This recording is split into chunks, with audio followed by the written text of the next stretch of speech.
नमस्कार, मैं हूं कौशलेंद्र झा और आप देख रहे हैं केकेएन लाइव। खबरों की खबर और लीक से हटकर खबर के इस सेगमेंट में आपका स्वागत है।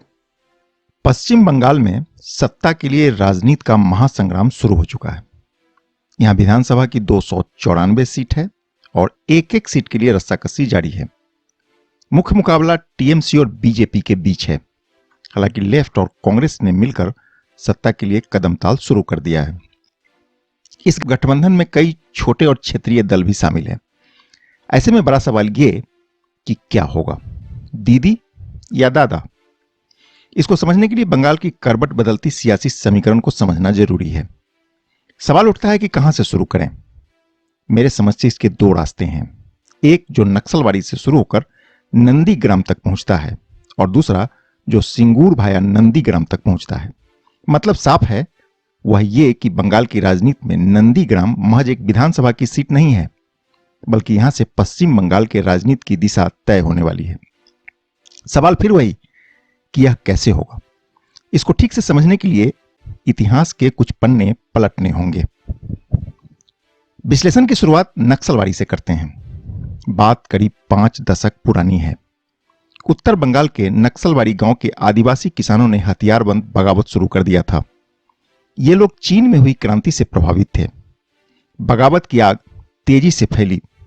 घबराए जमींदारों ने जमीन से बटाईदारों को बेदखल करना शुरू कर दिया। इस बीच 23 मई 1967 को तीर कमान से लैस आदिवासियों का पहली बार पुलिस से सीधा मुकाबला हो गया। इसमें 3 पुलिस वाले घायल हो गए। इनमें से एक दारोगा सुनाम बांगती का इलाज के दौरान अस्पताल में मौत हो गई थी। इसके बाद 25 मई को पुलिस ने पूरी तैयारी के साथ बगावत को कुचलने का प्रयास किया और इस दौरान पुलिस की गोली से 10 लोग मारे गए। कहते हैं कि विद्रोह की आग पूरा नक्सलवाड़ी 52 रोज तक सुलगता रहा। हालांकि बाद में सतही तौर पर बगावत को काबू में करने का दावा किया गया था, किंतु यह कड़वी हकीकत है कि नक्सलवाड़ी से निकले नक्सलवाद की चिंगारी कालांतर में देश के कई राज्यों तक फैलता चला गया।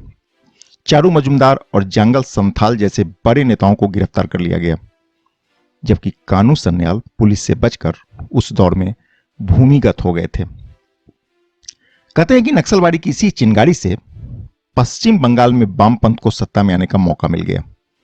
किंतु दुर्भाग्य देखिए कि जल, जंगल और जमीन की जिस बुनियाद पर वामपंथ की सरकार बनी और करीब 3.5 दशक तक चली भी, कालांतर में वामपंथ की उसी सरकार ने उद्योग के नाम पर किसानों से उसका जमीन छीनने की कोशिश शुरू कर दी। यहीं से शुरू होता है सिंगूर और नंदीग्राम की कहानी। इस कहानी को समझने के लिए 1.5 दशक पीछे लौटना पड़ेगा। वह 2007 का वर्ष था और पश्चिम बंगाल में वामपंथ की सरकार चल रही थी। मुख्यमंत्री थे बुद्धदेव भट्टाचार्य। वामपंथ की सरकार उद्योग विरोधी मानी जाती थी, किंतु इस धारणा से इतर मुख्यमंत्री बुद्धदेव भट्टाचार्य के नेतृत्व में पश्चिम बंगाल की लेफ्ट सरकार ने नंदीग्राम में केमिकल हब बनाने की घोषणा कर दी। वामपंथ की सरकार ने स्पेशल इकोनॉमिक जोन नीति का हवाला देकर इंडोनेशिया की दिग्गज औद्योगिक कंपनी सलीम ग्रुप से समझौता कर लिया। तय हुआ कि बंदरगाह वाले औद्योगिक शहर यानी हल्दिया के पास स्थित नंदीग्राम को एक विशेष आर्थिक क्षेत्र के रूप में विकसित किया जाएगा। यानी इस इलाके को पेट्रोलियम, केमिकल और पेट्रोकेमिकल क्षेत्र के रूप में विकसित किया जाएगा। इसके लिए कंपनी को 14,000 एकड़ जमीन की जरूरत थी। यहीं से शुरू होता है असली खेल। वामपंथ की सरकार ने किसानों से जमीन अधिग्रहण करने का काम अभी शुरू भी नहीं किया था कि नंदीग्राम के किसानों ने इस प्रोजेक्ट का विरोध करना शुरू कर दिया। सरकार से किसानों का टकराव शुरू हो गया। किसानों में सरकार के प्रति उपज रहे आक्रोश को ममता बनर्जी ने पहचान लिया और तृणमूल कांग्रेस किसानों के साथ खड़ी हो गई। नंदीग्राम में भूमि उच्छेद प्रतिरोध समिति का गठन हुआ और सरकार के खिलाफ मोर्चा खोल दिया गया। यहां आपको बताना जरूरी है कि नंदीग्राम से पहले ममता बनर्जी ने सिंगूर में किसानों के साथ मिलकर पहले से सरकार के खिलाफ आंदोलन शुरू कर दिया था। वह वर्ष 2006 के मई का महीना था। पश्चिम बंगाल के वामपंथी सरकार से अनुमति मिलते ही टाटा मोटर्स ने सिंगूर में नैनो प्लांट लगाने की घोषणा कर दी। बुद्धदेव सरकार ने किसानों का 1,000 एकड़ जमीन अधिग्रहित करके टाटा मोटर्स को दे दिया। जुलाई में ममता बनर्जी सिंगूर पहुंची और अधिग्रहित जमीन पर धान की रोपाई करके किसानों की नेता बन गई। हालांकि सरकार ने सख्ती दिखाई और जनवरी 2007 में टाटा मोटर्स ने सिंगूर में निर्माण कार्य शुरू कर दिया। इधर ममता ने कोलकाता में भूख हड़ताल शुरू कर दी। अगस्त आते आते ममता बनर्जी फिर से सिंगूर पहुंच गई और निर्माण स्थल के नजदीक ही धरना शुरू कर दिया। हिंसक झड़पें हुई, करीब 14 लोगों की मौत हो गई, कई दर्जन जख्मी हुए। बुद्धदेव की सरकार को अपना कदम पीछे खींचना पड़ा और वामपंथ की जल, जंगल और जमीन की लड़ाई पर तृणमूल कांग्रेस की मां माटी और मानुष का नारा भारी पड़ने लगा। इसकी सबसे बड़ी परिणति वर्ष 2011 में दिखा। पश्चिम बंगाल में 34 साल पुरानी वामपंथ की सरकार को विधानसभा चुनाव में पराजय का सामना करना पड़ा। तृणमूल कांग्रेस की ममता बनर्जी मुख्यमंत्री बन गई।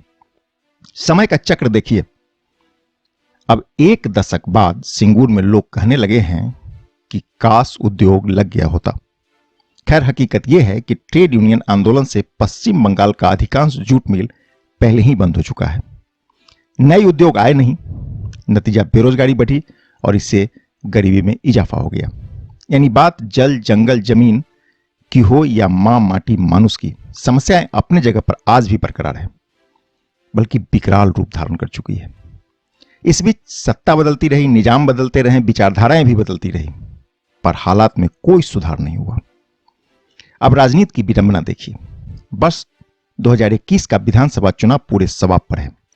दूसरी ओर रहनुमा खेला कर रहे हैं। जिसका खेला बेहतर होगा, सत्ता की कुर्सी पर वही विराजमान होगा। कहते हैं कि जब मतदाता ही खेला में मस्त है तो रहनुमाओं के मत्थे दोष मढ़ना उचित नहीं होगा। फिलवक्त पश्चिम बंगाल के राजनीतिक खेला के केंद्र में है नंदीग्राम। आपके मन में सवाल उठने लगा होगा कि खेला किस बात को लेकर हो रहा है। मैं बताता हूं। दरअसल यह पूरा खेला जीत के समीकरण का है। नंदीग्राम सीट से वर्ष 2016 में तृणमूल कांग्रेस की टिकट पर चुनाव जीतने वाले शुभेंदु अधिकारी इस बार बीजेपी की टिकट से मैदान में हैं। इधर स्वयं मुख्यमंत्री ममता बनर्जी भी नंदीग्राम से पर्चा दाखिल कर दिया है। यानी पूर्वी मेदिनीपुर जिला का नंदीग्राम विधानसभा सीट के लिए जोरदार खेला होने की पूरे आसार बन गए हैं। इस विधानसभा में कुल 138 गांव हैं। यहां मुसलमान वोटर की संख्या करीब 30% है। करीब 53% संख्या माहिष्य समुदाय की है। माहिष्य समुदाय के लोगों का मुख्य पेशा खेती है। वर्ष 2007 के आंदोलन में इस समुदाय की बड़ी भूमिका से किसी को भी इनकार नहीं है। नंदीग्राम सीट पर दलित मतदाताओं का वोट इस बार बहुत ही महत्वपूर्ण होने वाला है। लोग कहने लगे हैं कि कम्युनिस्ट सरकार के उद्योग लगाने का फैसला गलत नहीं था। कमोबेश सिंगूर का भी यही हाल है। बंगाल की राजनीति में सिंगूर का कितना महत्व है, इसका अंदाजा इस बात से लगाया जा सकता है कि यह कहानी स्कूल की किताबों में पढ़ाई जाती है। ममता बनर्जी सिंगूर से सीएम की कुर्सी तक पहुंची थी। संयोग देखिए, वर्ष 2008 के अक्टूबर में टाटा ने सिंगूर से जाने का फैसला किया और वर्ष 2011 में ममता बनर्जी बंगाल की सीएम बन गई। इसके बाद जून में ममता सरकार ने Singur land rehabilitation bill pass कर दिया। कानूनी लड़ाई के बाद किसानों को जमीन वापस भी मिला। उसमें से करीब 997.11 एकड़ जमीन आज भी बंजर है। यह पूरा इलाका नेशनल हाईवे 2 के पास मौजूद है। इस बीच ममता सरकार ने सिंगूर के 3000 से ज्यादा किसानों को मुआवजा के रूप में प्रति महीने 2000 रुपए नगद और 16 किलो चावल देने का ऐलान किया, पर किसानों की माली हालत में कोई बदलाव नहीं हुआ। जमीन खेती करने लायक अब बचा नहीं है। दूसरी ओर फैक्ट्री नहीं लगने से लोगों को रोजगार भी नहीं मिला, लिहाजा लोगों में असंतोष है। नंदीग्राम की तरह सिंगूर से तृणमूल के विधायक रविंद्रनाथ भट्टाचार्य बीजेपी ज्वाइन कर चुके हैं। तृणमूल की टिकट से बेचाराम मन्ना मैदान में है और मतदाताओं को सिंगूर आंदोलन की याद दिला रहे हैं। वहीं बीजेपी के लोग दबी जुबान से सिंगूर में उद्योग लगाने का भरोसा दे रहे हैं। बहरहाल सिंगूर को अपने आंदोलन के बदले एक कॉलेज जरूर मिला, ट्रामा सेंटर भी है। किसानों के लिए मंडी और एग्रो पार्क का काम प्रगति पर है। इस बीच इलाके में कंक्रीट से बनी सड़कें लोगों को कितना लुभाएंगी, इसका पता तो 2 मई को ही चलेगा। मिलते हैं कुछ और नई और रोचक जानकारी के साथ। तब तक के लिए नमस्कार।